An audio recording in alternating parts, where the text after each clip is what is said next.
Welcome to the Future of Dermatology podcast. I'm Dr. Farah Kamangar. What you're about to hear is a standout session from this year's SF Derm conference in Napa, where leading voices in our field gathered to explore what's next for dermatology. These are truncated replays from our original recorded sessions. Join us in September of 2026 to get the full impact of the SF Derm experience. I hope this is really going to be kind of a crash course in urticaria, and I think probably much more for our dermatology colleagues than allergy, who has been managing this. Derm has been punting this disease for a long time, and I think this is a chance to kind of get back on track. Actually, you'll hear next, Shyam in Portland. Like, we've already started talking about how can we work together as neighbors here in urticaria, because we actually share most of those core things. Like, our practices are different in terms of allergy and dermatology, but actually at the core of managing this disease, they're telling me do not send patients to us. We do not want your urticaria patients. And actually sometimes it's hard to find an allergist. So I think this is really for patients. So I'm going to kind of tackle this now. I have a lot of disclosure. Why? Because we run at any given time more than 30 clinical trials, all disease states. We have 4 in urticaria. So we work with a lot of companies for that reason. And I also sit on the international guidelines for urticaria. So on that work group, there's 4 U.S. dermatologists on the guidelines that we'll talk about. I was one of those members. And how did I get involved in urticaria? Well, as a second-year medical student, I developed cold urticaria. That was over 15 years ago. And I saw a dermatologist who later became one of my attendings at the University of Utah. When I saw him, he was like, you'll have this for, I don't know, 3 or 5 years. And so every year in residency, I'm like, hey, remember when you told me I was going to have this for like 3 to 5 years? And he's like, yeah, sorry about that. So I was like, I quoted what the books say, but I want to kind of change this for you a little bit. So when we're talking about urticaria, we're not talking about a primary skin lesion. So we're not talking about a papule, a plaque, or all those traditional things. Urticaria doesn't have, a wheal is not a primary skin lesion. Right. And this is important because if you're looking for the second picture, these classic wheals, you're going to miss urticaria. They can be targetoid. They can be macular. This third picture, these are all my pictures here. That third one, we see these arcuate patterns, polycyclic patterns, right? And then we don't pay attention to angioedema like the allergists do.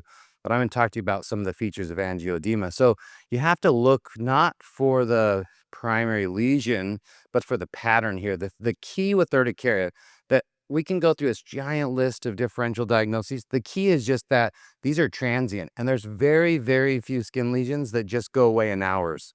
And so it doesn't matter that granuloma annularia can look with the second picture. It stays there for longer, right? So that transient nature is what we're looking for. So I want to just drive home this point. 24 hours. These individual lesions should last 24 hours. If you ask patients how long individual lesions last, they'll say, oh, months. Like, no, this one right here on your hand. How much that one? Yeah, it wasn't there this morning. Great. Urticaria makes sense. Angioedema, though, different, 72 hours. So when people get swelling their lip or their eye, it lasts 72 hours. So it takes longer. So if you pay attention to that 24 hours, you're like, well, this isn't urticaria. But actually, it's just because you got that deeper swelling, it take a little bit longer. So this sets up that aspect. So don't make this complicated. Draw a lesion, circle it, and say, does that one go away in a couple hours? Then very, very high likelihood you have urticaria.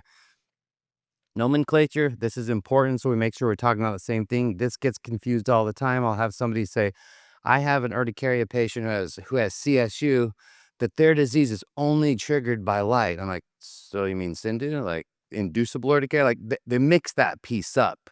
And this is also not complicated. We take these sort of random cutoffs, 6 weeks, right? A lot of diseases that are chronic are 6 weeks. Same thing here. Why is this important? Because, Bob and Larry are going to see these acute urticaria patients. They're very commonly 5 years and younger. They commonly have a trigger. They commonly have a cause after a vaccine, after a sickness. Last 1 to 2 weeks goes away. Adults can have this too, but that by far this larger group is age 5 and younger. And then we've got the chronic patients, most commonly adults, 2nd to 4th decade. We see it very commonly in women. I'm going to tell you why. 2 times more common in women, female predominance. But then under chronic, we have 2 subtypes. We have 80%. So if you don't know, 4 out of 5 chance that they're going to be CSU versus 1 out of 5 chance inducible. So even if you're not sure, good chance they're going to have CSU. Why is that important? Because by definition, this is a really important point, and you got to tell this to patients, by definition, CSU is spontaneous. There is no cause, right? We're telling people, again, saying this is your intrinsic immune system causing the problem. We're not looking for a cause. We're not looking for an allergen. We're not looking for those things. We're going to try to avoid things that help, but inherently we're saying your immune system is a problem. Very different from inducible urticaria or CIndU, where we're saying you might have something that consistently triggers your immune system. And if we can bypass that a little bit or avoid it, we might help. So in my case with chronic cold urticaria, I've had it now again, still today, longer than 15 years, still dealing with that. So we're going to get into the chronic nature, but I know that if I'm in cold areas, I can start to flare. If I go skiing or water, those are just ways I have to pay attention. So we can't avoid it entirely, but we can be set there a little bit to prep ourselves for what might be coming. So when we're looking at these patients, we got to go back to disease longer than 6 weeks, no clear triggers, not hard to tease out with patients because you're really saying, I don't know, it might be milk or it might be Dan Butler I'm allergic to. But you say, well, do you get hives when Dan's not around? Yes. Okay, well, then there's not your trigger, right? So that's a pretty simple thing. We're looking for disease that when they're not doing anything or they do many things, it's just random. They can't predict it. That's different from the patient who has pressure-induced urticaria. Like, I only get it in these areas of pressure. So this is really kind of a general sense. I'll talk to you a little bit about teasing that out from some of the other inducible pieces, but we're saying it's the predominant feature. Most of the time, they can't predict when they get disease, but there are modifying factors. These patients still might have worsening with stress or NSAIDs or pregnancy or other things like that, but that's not the predominant cause. I think of the bottom point as kind of like a dimmer switch, right? It might make it a little worse, might make it a little bit better, but if you eliminate the bottom things, you're not going to get rid of disease. Importantly, patients can have wheals and or angioedema. So if you see angioedema, the first thing I'm going to tell you is don't think anaphylaxis. That's the most common misconception. But a third of your patients are going to have angioedema and wheals, right? So again, transient lasts longer, that 72 hours. But about 5% of patients might just have angioedema. So if you have a patient for angioedema, you could diagnose them with CSU, but I'm going to tell you there's some red flags to doing that. So most of our patients are going to have just wheals. A lot of our patients might also have small components of angioedema, but pay attention to this because the diagnostic criteria is that they can have wheals. They must have wheals for the most part and or angioedema. So this is why you see this algorithm. Now, you could follow that algorithm and say, well, we could start with wheals, we could start with angioedema. But this helps you kind of tease out, is this hereditary angioedema? Is this, urticarial vasculitis, which is easy because they last longer than 24 hours. They leave secondary changes, bruising, hyperpigmentation. But I just wanted to show you the angioedema if you follow it down on the right side, because if you get down to angioedema without wheals, it's possible they have CSU, but you need to be thinking about things like ACE inhibitor-induced disease or bradykinin syndromes, right? Some of the other angioedemas here. So I always say when you see angioedema in the absence of wheals, it sends up a lot of red flags for me of not being urticaria. Could be, but often I'm saying, what else is happening here? But this will kind of help you get down to it. Now, what is provocation testing? This is what allergy does often, dermatology not so much. We sometimes do this when we scratch the skin, right? We're looking for symptomatic dermatographism, but a provocation test is, can we induce it by a particular thing? Weight, pressure, cold, light, for example. So this is a way to kind of say, oh, yes, we can trigger your hives, right? What's interesting, again, my cold urticaria story, the allergist, dermatologist I saw put me in a cold room. It was like 15 minutes. I came back out and they're like, we're going to try to induce your cold. I didn't get urticaria at that time, but when I was going home, because they were trying to get me in one of the clinical trials, I was going home, then I got urticaria.